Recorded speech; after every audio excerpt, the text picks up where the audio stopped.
Murder in the first degree, premeditated homicide, is the most serious charge tried in our criminal courts. You have heard a long and complex case, gentlemen, and it is now your duty to sit down and try to separate the facts from the fancy. One man is dead. The life of another is at stake. If there is a reasonable doubt in your minds as to the guilt of the accused, then you must declare him not guilty. If, however, there is no reasonable doubt, then he must be found guilty. Whichever way you decide, the verdict must be unanimous. I urge you to deliberate honestly and thoughtfully.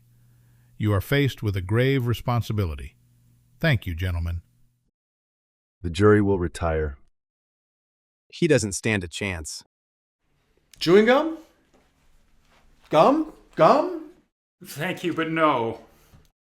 You know something? I know lots of things. I'm in advertising. It's hot. I never would have known if he hadn't told me, would you? I suppose not. I'd kind of forgotten. All I've done all day is sweat. Bet you weren't sweating like that kid who was tried. You'd think they'd at least air condition the place. I almost dropped dead in court. My taxes are high enough. This thing should go fast anyway. Yes, it's hot.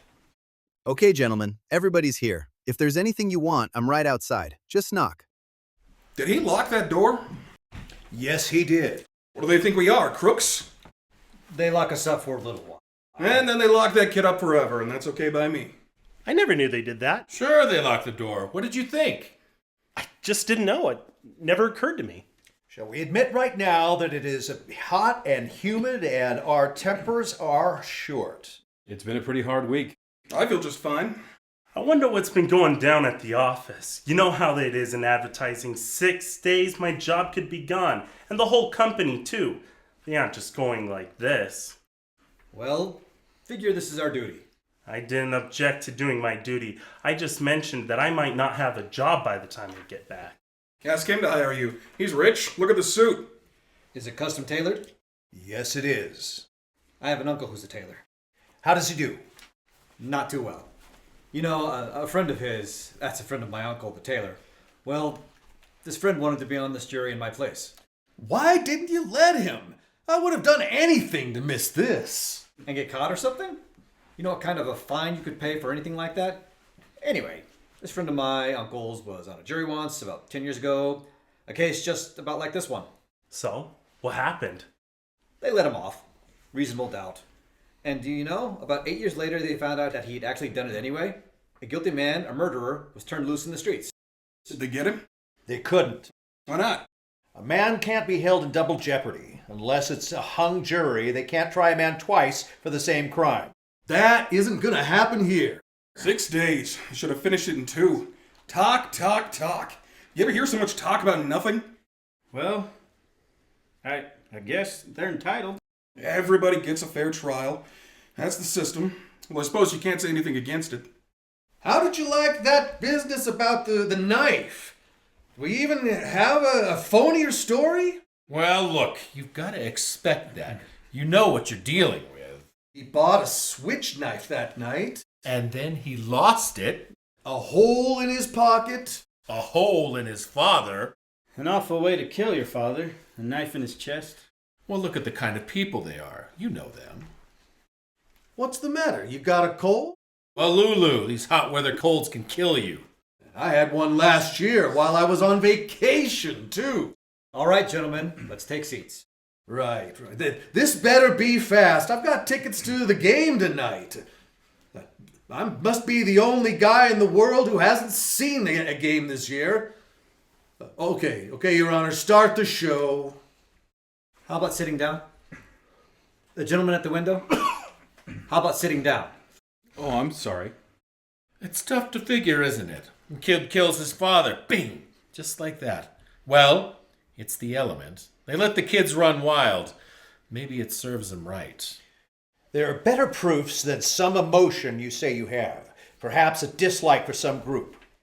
Well, we all agreed that it was hot. And that our timbers will get short.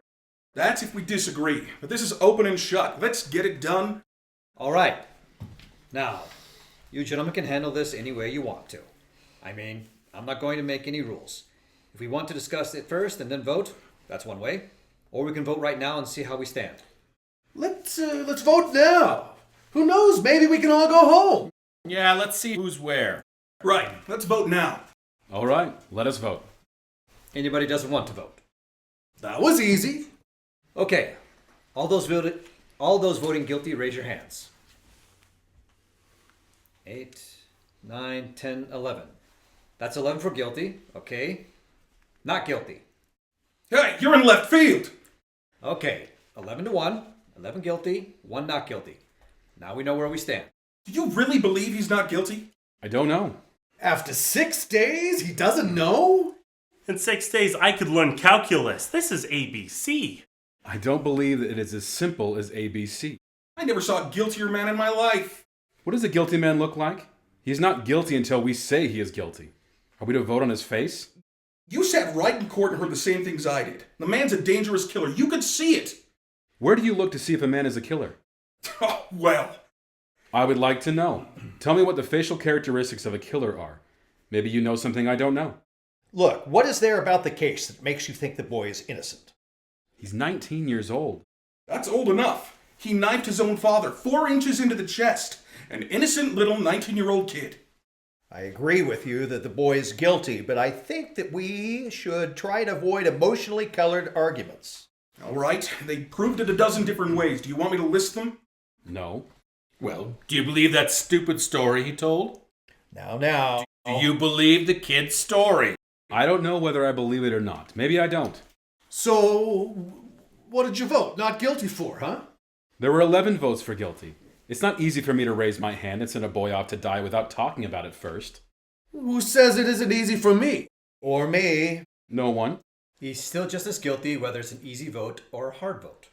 Is there something wrong because I voted fast? Not necessarily. I think the guy's guilty.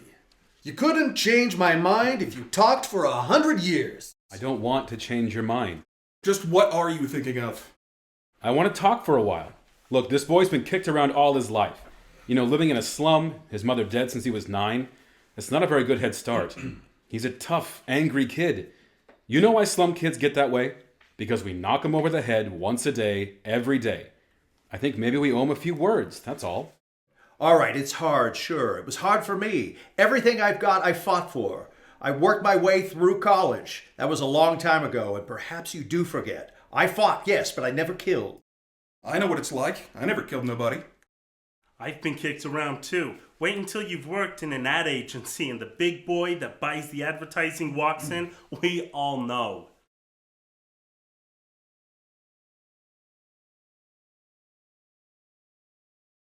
I don't mind telling you this, mister. We don't know the kid a thing. He got a fair trial, didn't he? You know what that trial cost? He's lucky he got it. Look, we're all grown-ups here. You're not going to tell us that we're supposed to believe him, knowing what he is. I've lived among them all my life. You can't believe a word they say. I don't know that. What a terrible thing for a man to believe. Since when is dishonesty a group characteristic? You have no monopoly on the truth. All right, it's not Sunday. We don't need a sermon. What this man says is very dangerous. I don't see any need for arguing like this. I think we ought to be able to behave like gentlemen. Right! Oh, all right, if you insist. Thank you. Sure. If we're going to discuss this case, why, let's discuss the facts. I think that's a good point. We have a job to do. Let's do it.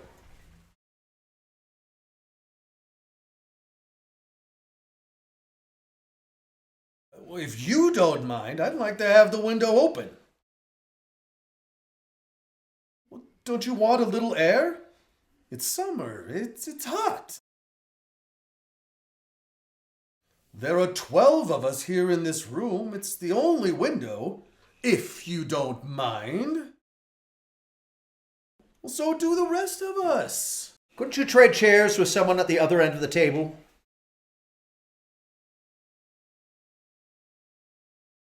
Take my chair. Shall we get back to the case? Yeah, let's. I may have an idea here. I'm just thinking out loud now, but it seems to me that it's up to us to convince this gentleman that we're right and he's wrong. Maybe if we talk for a minute or two, try it on for size. That sounds fair enough. Very fair. Supposing we go once around the table. Okay, let's start off. Right. We'll start with you. Oh, well, I just think he's guilty. I thought it was obvious. In what way was it obvious? I mean that nobody proved otherwise. Nobody has to prove otherwise. Innocent until proven guilty. The burden of proof is on the prosecution. The defendant doesn't have to open his mouth. That's in the Constitution. The Fifth Amendment. You've heard of it. Everyone has. Well, sure. I've heard of it. I know what it is. Anyway, I think he's guilty. No reasons, just guilty. There's a life at stake here. Okay, let's get to the facts. Number 1, let's take the old man who lived on the second floor right underneath the room where the murder took place.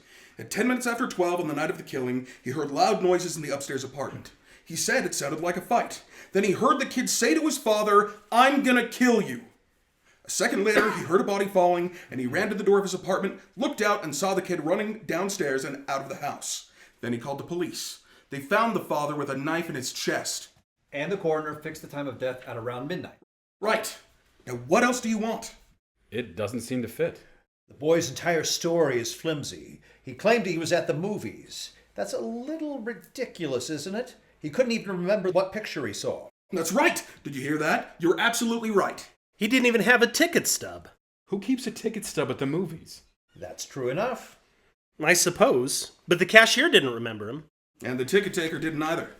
Look, what about the woman across the street? If her testimony doesn't prove it, then nothing does. That's right. She saw the killing, didn't she? Let's go in order. Just a minute. Here's a woman who's lying in bed. Can't sleep. It's hot, you know. Anyway, she wakes up and she looks out the window, and right across the street, she sees the kid stick the knife into his father. How can she really be sure it was the kid when she saw it through the windows of a passing elevated train? She's known the kid all his life. His window was right opposite hers, across the L tracks, and she swore she saw him do it. I heard her swear to it. Okay, and they proved in court that you can look through the windows of a passing L train at night and see what's happening on the other side. They proved it. Weren't you telling us just a minute or two ago that you can't trust them, that you can't believe them? So? Then I'd like to ask you something. How come you believed her? She's one of them too, isn't she? Oh, you're a pretty smart fellow, aren't you? Now take it easy. Come on, sit down. What are you letting him get you all upset for? Relax. Gentlemen, they did take us out to the woman's room, and we looked through the windows of a passing L train, didn't we? Yes, we did. And weren't you able to see what happened on the other side? I didn't see as well as they told me I would see, but I did see what happened on the other side. You see? Do you see? Let's calm down now. It's your turn. I'll pass. That's your privilege. How about you? I don't know. I started to be convinced, with the testimony from those people across the hall. Didn't they say something about an argument between the father and the boy around 7 o'clock that night? I mean, I could be wrong. That's right, 8 o'clock. They heard the father hit the boy twice, and then saw the boy walk angrily out of the house. Right. What does that prove? Well, it doesn't exactly prove anything. It's just part of the picture. I didn't say it proved anything. Anything else? No. I don't know. Most of it's been said already. We can talk all day about this thing, but I think we're wasting our time. I don't. Neither do I. Go on. Look at the kid's record. He stole a car. He's been arrested for mugging. I think they said he stabbed somebody in the arm. They did. He was picked up for knife fighting. At 15, he was in reform school. And they sent him to reform school for stabbing someone. This is a very fine boy. Ever since he was 5 years old, his father beat him up regularly. He used his fists. So would I, on a kid like that. You're right. It's the kids. The way they are, They don't listen. I got a kid. When he was 8 years old, he ran away from a fight. I saw him. was so ashamed. I told him right out, I'm going to make a man out of you or I'm going to bust you up into little pieces trying. When he was 15, he hit me in the face. He's big, you know? Haven't seen him in 3 years. Rotten kid. I hate tough kids. You work your heart out and... All right, let's get on with it. We're missing the point here. This boy, let's say he's a product of a filthy neighborhood and a broken home. We can't help that. We're not here to go into the reasons why slums are breeding grounds for criminals. They are. I know it, so do you. The children who come out of slum backgrounds are potential menaces to society. Oh, you said it there. I don't want any part of them, believe me. I've lived in a slum all my life. Now wait a second. I used to play in backyards that were filled with garbage. Maybe it still smells on me. Now, let's be reasonable. There's nothing personal. There is something personal. Come on now, he didn't mean you, feller. Let's not be so sensitive. Who did he mean? I can understand the sensitivity. Now, let's stop bickering. We're wasting time. It's your turn. All right. I had a peculiar feeling about this trial. Somehow I felt that the defense counsel never really conducted a thorough cross-examination. Too many questions were left unasked. While it doesn't change my opinion about the guilt of the kids, still I agree with you that the defense counsel was bad. So? This is a point. What about facts? So many questions were never answered. What about the questions that were answered? For instance, let's talk about that cute little switch knife. You know, the one that fine, upright kid admitted buying? All right, let's talk about it. Let's get it in here and look at it. I'd like to see it again, Mr. Foreman. We all know what it looks like. I don't see why we have to look at it again. What do you think? The gentleman has a right to see exhibits and evidence. Okay with me. This knife is a pretty strong piece of evidence, don't you agree? I do. Now let's see, get the sequence of events right as they relate to the switch knife. The boy admits to going out of his house at 8 o'clock after being slapped by his father. Or punched. Or punched. He went to a neighborhood store and bought a switch knife. The storekeeper was arrested the following day when he admitted to selling it to the boy. I think everyone agrees it's an unusual knife. Pretty hard to forget something like that. The storekeeper identified the knife and said it was the only one of its kind that he had in stock. Why did the boy get it?